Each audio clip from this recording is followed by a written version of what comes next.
Slothman back here for another vid. Yes, I have returned. I'm letting you soak it in. It's all good. Alright. Yeah. It seems to be a running theme of my videos. It seems to be like it's a little 2-month little break every time or something. It just seems to be with the Open Uni and getting assignments in, you just have so much of your time is consumed by that, and then you just want some time to yourself. And you're just like, well, I want to do videos, but what can you do? You just can't. You don't have time for everything. It's just like, got work and Open Uni, and I've got to. I want to spend time with my girlfriend. I want to do. It's just not enough time in the day. Sometimes, but I really want to make another go at this. I want to make more consistent videos. It's not right to all the people that subscribe to me to wait like 3 months for a video. Probably most people have like unsubscribed. I wouldn't doubt you, because it is what it is. But I am back. I have pickups.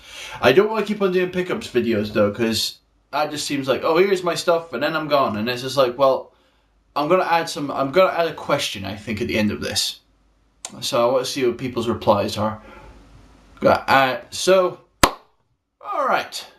How have you all been? I've been okay. Well, it's been trying to get some gaming thing. We haven't even spoke about E3. I was going to put all these videos about E3, and well, that happened, and by all accounts, most people now know it was pretty disappointing in all fronts. It's like most of the games Sony were showing off, you already knew. It was, apart from the new Heavy Rain game, which I can never remember. Is it Founder? The one with Ellen Page, anyway, that looked pretty interesting. The way they went on actually about the gameplay and how you could switch between her and the spirit and how it interacts with objects and everything seemed quite interesting if it was done in a Heavy Rain style, which I think it is. And Last of Us, which supposedly that trailer, well, has got some flack, really. The gameplay, not really for its content, because everybody really liked it. It was more the fact that they went really graphic with it, which is totally probably not the tone you're going to play that game with. And if you can't tell, I've been watching a lot of the Giant Bombcast, so some of their opinions I mirror, but some of them I really don't. Sometimes it's nice sometimes. I've got really into listening to the Giant Bombcast, so I do it while I'm at work, well, I'm on my breaks anyway, so it's not one of the nice things just to listen to, just to get you through the day. So, pickups wise, I was going to show this first, because this is the most recent. And this was the Wii to HDMI converter. This was something that Sneztastic showed off the other week. And it basically puts into your DisplayPort in the back of the Wii and allows you to use a HDMI port, and then we'll try and upscale it to 720 and 1080p. It has a little pin on the front of it. If you poke the pin, it's like a little button and it clicks and then it switches resolution. The HDMI, well, that makes it a lot clearer. There's usually like a little haze that's over a lot of the thing, and this kind of really sharpens that up. It's quite nice in that effect. So I've only really put in Metroid Other M to test it, and I had to change all my settings and everything to get the lights and all that. So that was quite good. It's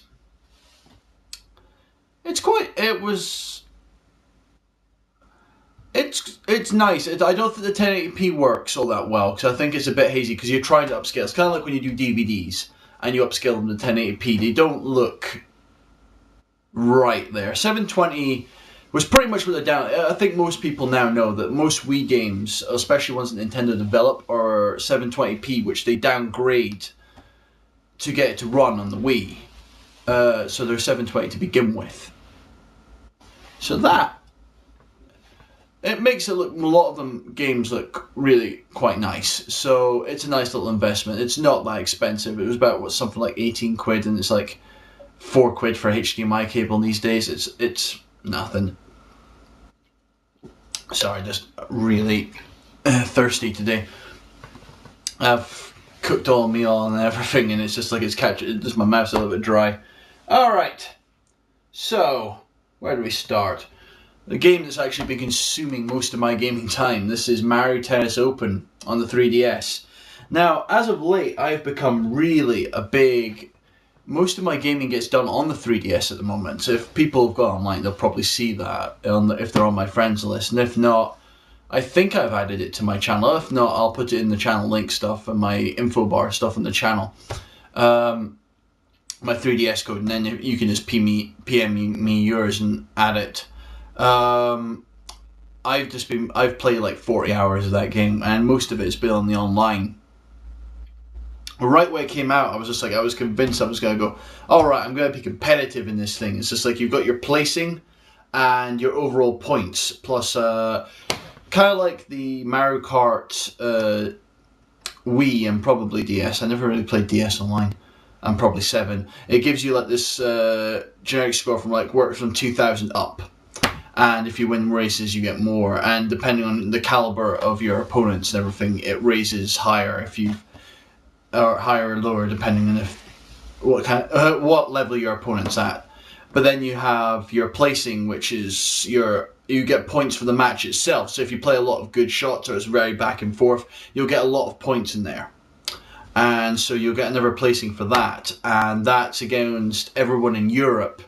And at one point I got myself down to about 800, but I think it's about 3,500. Every day adds about 700 places because people just keep on playing it while you're asleep or you're at work. And so you just constantly fall behind. And so there's no real point in that. I'm just trying to keep my average score quite high, which is so I'm about 24 something or other.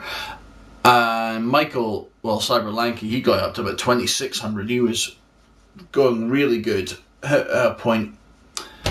So yeah, I don't get a lot of people's reviews in that game because a lot of people will say, it's like the online's very basic, and it is because you only really have your multiplayer options. You can only really go into this mode, and you can only play a 2-game match, and then it goes into tiebreak if it goes 2-all. Or you can go into it's just a tiebreak, or you can go up to your own lobby, and then you can actually do options. But the option, you'd have thought you'd have options to set up tournaments or something, so you could have your friends and then say do online tournaments and have all these people on there, and that doesn't seem to work. Or any of the multiplayer challenges. Well, you can do it with people if you're close by, and you can connect up, and you can do some stuff like that. But it doesn't seem like you can do it with a mass level or do it with other people just meet up. It's like you have to have your friends to do it. So that's a bit annoying. Or there's no cups online, so it's like you couldn't enter yourself into tournaments and then just actually do these things to get cups and all that. So the art is a bit bare bones, but once you get past and know where most of the placements of the super shots go, it's actually it's really good and very competitive. And I've set it up completely different to Cyberlanky in the character. He plays a very much more tricky style. He plays lots of slice on his shots, plus lots of... he's much more up at the net, and he'll play a lot of drop shots. Whereas I'm very much a baseline player, and I will play lots of long power shots and try and misdirects and do lots of top spin. And so we're very much different in the way we play it. So it's very interesting when we actually sometimes come up against each other. And they're usually quite even. Sometimes he whips me and sometimes I whip him. And then sometimes it's quite even. It's usually, mostly with me and Cyberlanky, it's fairly even on most games. But yeah, it's been pretty good. The next one I picked up the other week, and that is Crushed on the 3DS. Now this is, I've been getting into my puzzle games on the 3DS, so this is one of them where you've actually got to crush the environment. This was a game that was on the PSP. I think they converted it to the 3DS, and it's not actually too bad. It's just like you have to use your turnaround perspectives and then crush the environment, so all the platforms squish together, and then you could actually change about and do stuff, and you can crush it from up top or crush it from the side and everything, and then you have certain objects are hitting things to actually get cups, and it's just a really quite solid puzzle game. And I found it for 15 quid. I think it's rare in America. I've heard people when I'm talking on different, I think it was the Go Nintendo podcast, about it being quite rare in the States. I don't know, but it's plentiful here. And it was about £15, so it was not bad at all. I haven't played a lot much of it, to be fair, because I had another one actually on the DSiWare, which is Pull Blocks, which I think is Pushmo in the States. Now that is an amazing game. It's all about taking these, you can pull blocks out and they can push out 3 layers. And then you have to actually figure out ways of sometimes pushing these blocks in if you're standing on different platforms, and pushing other ones out and trying to actually get up to the top to catch this little baby creature that's like a baby of your species thing. It's got like this big red ball of a face. It's really quite weird, but it's a very cutesy kind of game, but very, very addictive, very well polished. It was done by Intelligent Systems that did the Paper Mario games for Nintendo. And speaking of that, Paper Mario Sticker Star, that is totally getting bought. I love the Paper Mario series. And one of my annoyances is that I do not have the N64 version of it. It's just really expensive, for honestly. I can feel my mouth going hoarse. It's not good. Right, the other games I've been pushing up, because the last 2 weeks, because it's been a year since the 3DS came out, they put a sale on the European eShop, which is still going I think until next Thursday. And you can get discounts on some of the games in there. It's a 20% discount. So I used that to buy Dylan's Rolling Western the other day, which for £7.20 instead of £9. And I haven't played it yet, but I will give you my thoughts when I actually have. And I picked up Super Elite Force with its expansion put on there. And that's quite fun as well, because you're interacting by changing, so blocks will come out or come back in, and then you can choose things, and the 3D is very good at that. And then you can use these blocks and platforms. It's very much like a puzzle game platformer, but it's timed, and it's very interesting. I quite like the look of that one. There's no way I'll get close to these times that they're put up to say this is the grades you should be at, but as long as I complete the levels, I think I'm not too fussed. But it has been very interesting stuff like that. And some of the demos that have been coming out, it's just like Theorhythm Final Fantasy. I tried that. That's like a rhythm-based fantasy game, and that's really fun. I tried that out. It was all like battle modes, and if you actually did the specials, like as you know in Guitar Hero when you had you had to hit certain notes. And if you hit this like a multiple of certain notes, you would get your special boost. Well, in this, instead of getting a special boost, you would like summon either extended scenes, or if you're in the battle mode version of it, it would actually do proper summons. And so it summoned Ifrit, and it just destroyed this person on the battle bit. And I just thought that was really interesting, the way they've done that. And the fact is, Amazon's put up the pre-order for it for $22.99, and I think that's well worth getting. So yeah, totally on board with that one. I wanted to pick up Project Zero yesterday, because that came out yesterday, and my local, when I went to check for it, didn't have it, so I'm thinking I'll be down the town. I'll just have to go and get it on Monday, or I'll order it off Amazon. I'll do one or two, but it's been a good couple of things for the 3DS and the Wii. It just annoyed me, the E3 conference being what it was. It was a fairly disappointing affair, and then to have the Nintendo Direct after it, and that's all this stuff like the 3DS XL and Layton and all these games, and you're like thinking, well, you had all these games lined up and knew they were coming, and yet you announced none of this at the E3 when you had like 4 conferences to do it. It just seemed odd. I have no doubt that right about September, when they announce this thing, they're going to do another Nintendo Direct, and there'll be a load more 3D Wii U games, and it'll just be like, none of this we spoke about at E3, but here you go. And you're like, what? I could well believe it. but we'll see. Totally getting the Black Wii if it comes out at the same time. Right. Next one I want to talk about is a series of anime I actually started watching, and it's been a while since I've actually went in and bought a new series of anime. Now this was, I think I saw something.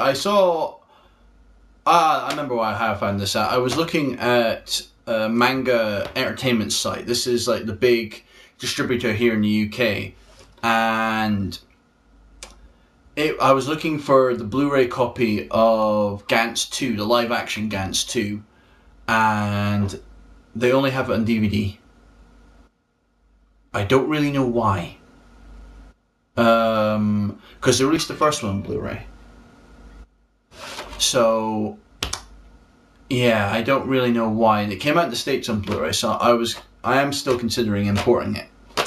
But I saw the synopsis for this as I was reading it, and it's very interesting, and it was called Eden of the East. Now, Eden of the East, basically you have two characters, and one of them is traveling to Washington with his trip from Japan, and she's gone to throw a coin into the fountain at the White House, even though it's miles back and you'll never reach it, but she didn't know that to begin with. She gets into a little trouble with the cops for throwing the coin and everything, and then up pops the other main character, naked, with a gun and a phone, and has no idea how he's got there. His memory's been completely wiped. He then discovers that this phone gives him access to 10 billion yen to try and save Japan by any means necessary. The receiver on the phone can basically grant any wish that they want. If they want somebody killed, fine. If they want resources, fine. And you find out that he's part of this group of 12 called the Salazars. Or is it 11? No, it's 12. And he's one. And there is 10 more plus one to make sure they keep on doing their job right. And if not, they get killed.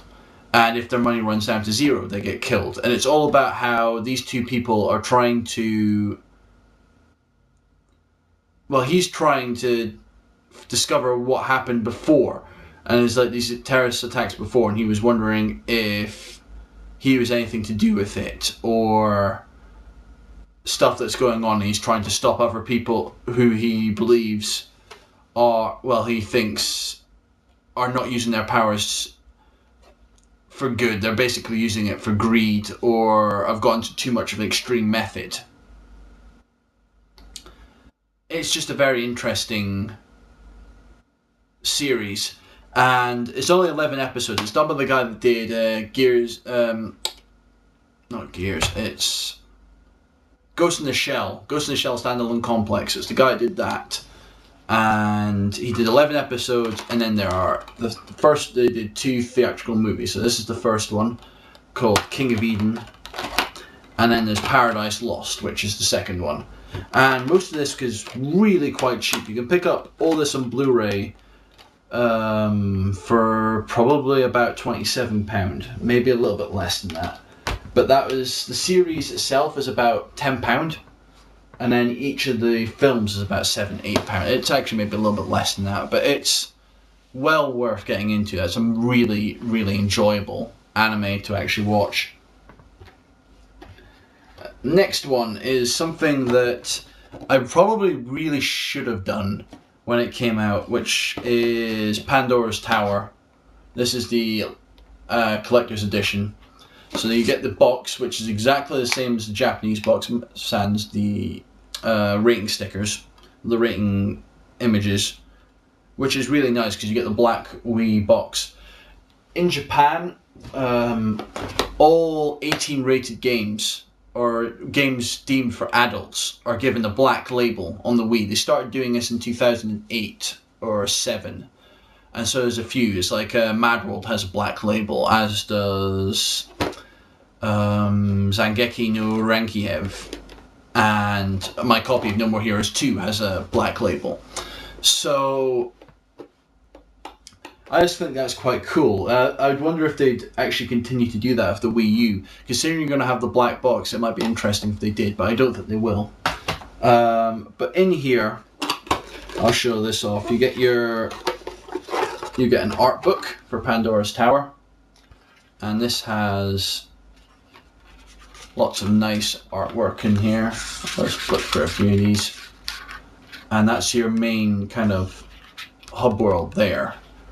And you're collected by all these chains that you have to break apart, and then bring back the hearts of the bosses. So I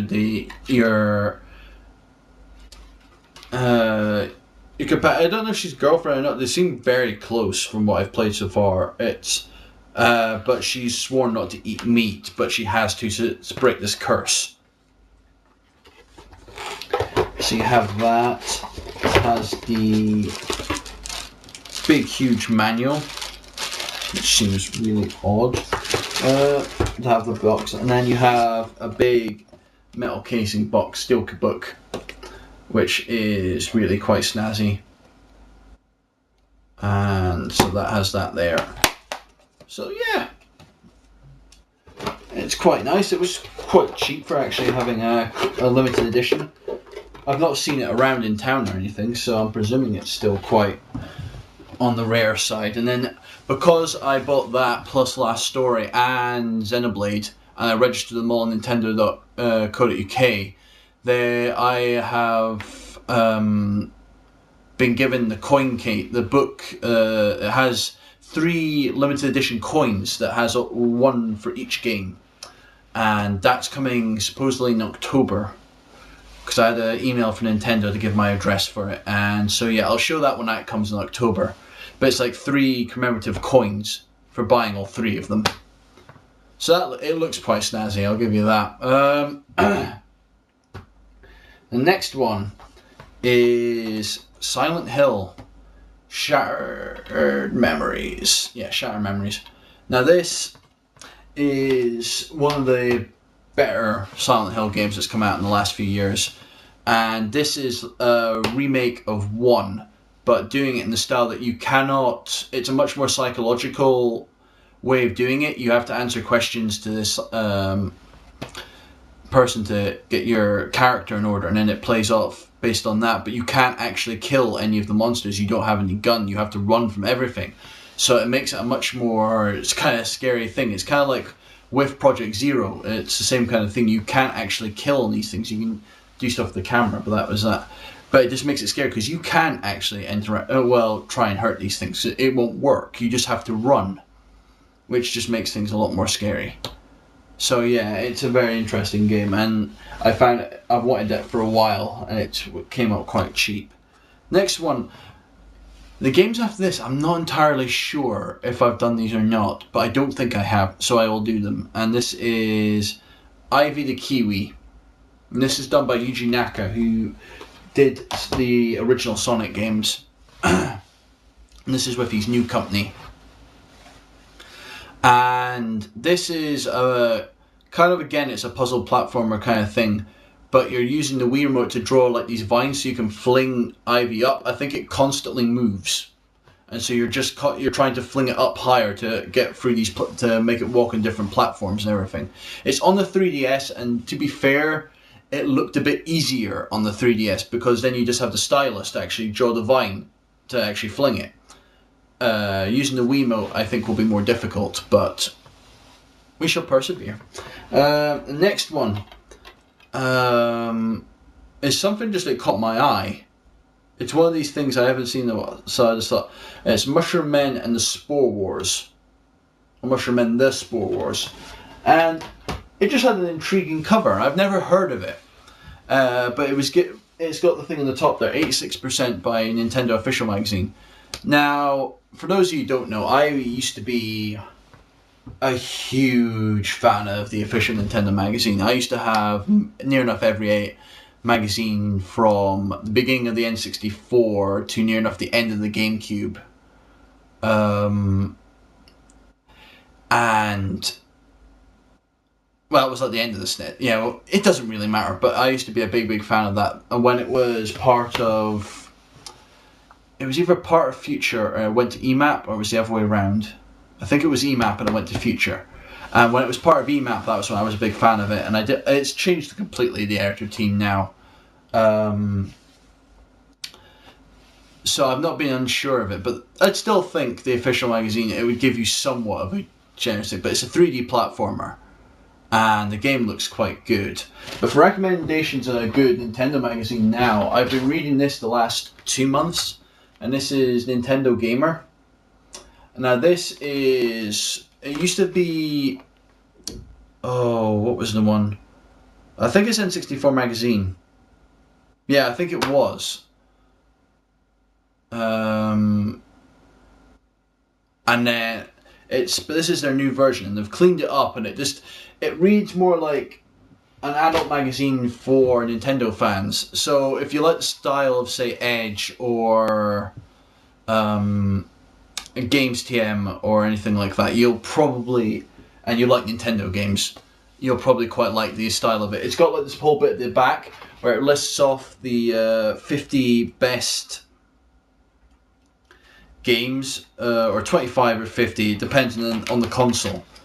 But you have lists of, like, for each system of what games, because Games TM do that, but you can actually apply for games to go in there, and it has like an archive vault guy who adjudicates if games should go in there. So there's Mischief Makers for the N64 in the back there, and that got approved to go in, and it's another game I need to actually get from my N64 collection, because that's a Treasure game, and we all know Treasure don't make shit. So yeah, Mushroom Men itself just seems like a fairly decent 3D platformer. I watched a video review actually after I bought it, and it seems good. Next one, I'm so hoping I haven't done these, is Fire Emblem Radiant Dawn on the Wii. Now, I've never played a Fire Emblem game. I'm going to be honest there from the start, and to be honest, everything I hear says that the GameCube and the Wii ones are not the best starting area for it. A lot of the SNES ones are probably meant to be the best, like 3CS and stuff like that. So, but they're all in Japanese, so it would be a pain in the arse to do them ones. They remade them, a lot of them, on the DS and the GBA. But it seems an interesting way of doing it. So I really like the look of the 3DS one, the style of that. Everything that's coming from people that have played it. I listen to the 8-4 Play podcast as well now, and they all live out in Japan, so they've played it and say it is really, really good. So it's a very much strategy game, the kind of vein of Advance Wars, if you know that kind of way. So you're moving, it's like a tactical thing where you're moving units and everything to different points, but you can have relationships build up. So if you have characters together, they can do certain effects. I actually don't know if that's in the Wii one, but it is in other versions. But the big thing about Fire Emblem is if you actually lose a unit, that unit is lost forever. It's dead. So you have to be very careful with your decisions with certain characters and everything. And it's where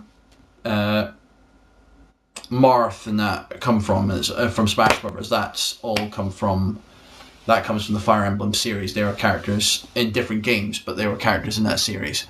So we'll give it a go.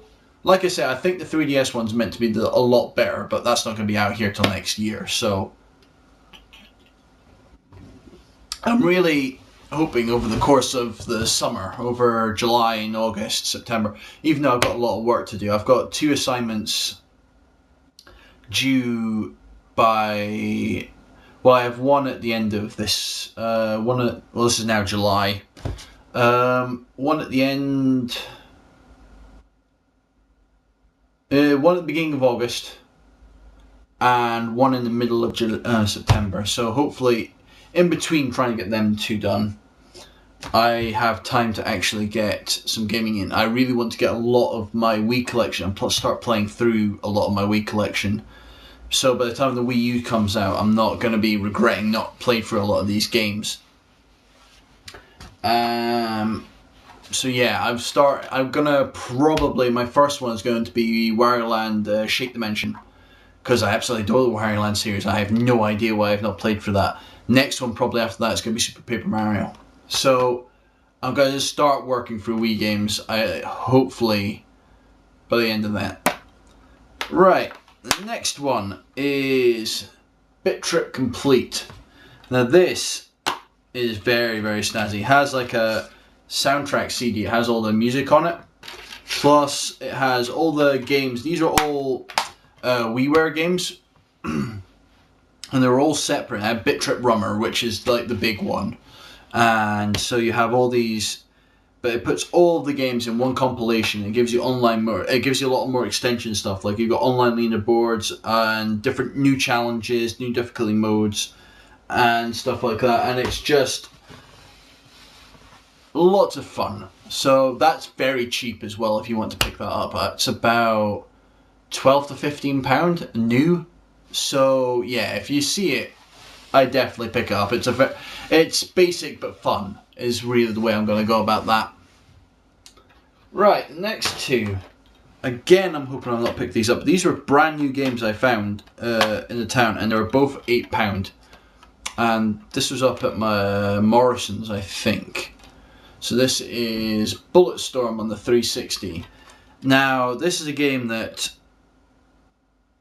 I think most people agreed it was a lot of fun. It was like a first-person shooter where you could kick people and interact with objects and had really insane guns and everything, and lots of fun. But I think other games were out at the same time, so people didn't buy it. But I think it's going to be fun. It's one of these ones where I just going to sit back and just have fun with it. It is what it is, and it'll be fun.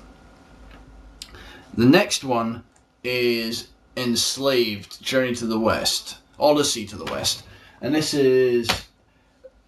a take on Journey to the West. It's done by the people that did Heavenly Sword. It was also very much, people quite liked the game and say if you actually play it's really good, but not enough people bought it. It was on my list of games like El Shaddai, which is another game I want to pick up because it just looks interesting. So yeah, them two I found for £8 each, and they were brand new. So so it's definitely worth looking around and seeing if you can find some bargains. And we know the generation's coming to an end, especially if you're a Nintendo fan. You know it's been drying up for a while now, but there is still a lot of decent stuff. It's like you've got, like I say, Project Zero coming out this week. You've got Beat the Beat, Rhythm Paradise out next week. You have Epic Mickey 2 coming out in October. There's some stuff around, but okay, there's not a lot. But you know the Wii U's coming, and that's why. So yeah, that's my pickups anyway. That's it. We're going to end this on a question before my lights completely die out, because that one just went. Okay. Odd. It was a question that was actually spoke to me by somebody at work, and he's actually he's going to rectify this, but at the time I was going to do this. I didn't know that. And he went on about how he has a PS3 but has no internet. So he can't go on there, he can't use the PSN store, he can't get any updates, he can't play online. All of that is completely negated. He can't do any of it. And my question is really, could you have gone this generation without having internet? Without having any of the patches? Like say buying Skyrim. I think Skyrim would be, especially the PS3, because that had the worst glitches and patches for it. Could you have actually gone this generation without internet access? Now I think most people, the answer is going to be fairly obvious, but I'd just be interested to know, does online really matter to you? Are you going to actually buy anything out of the PSN store? Just a curiosity thing.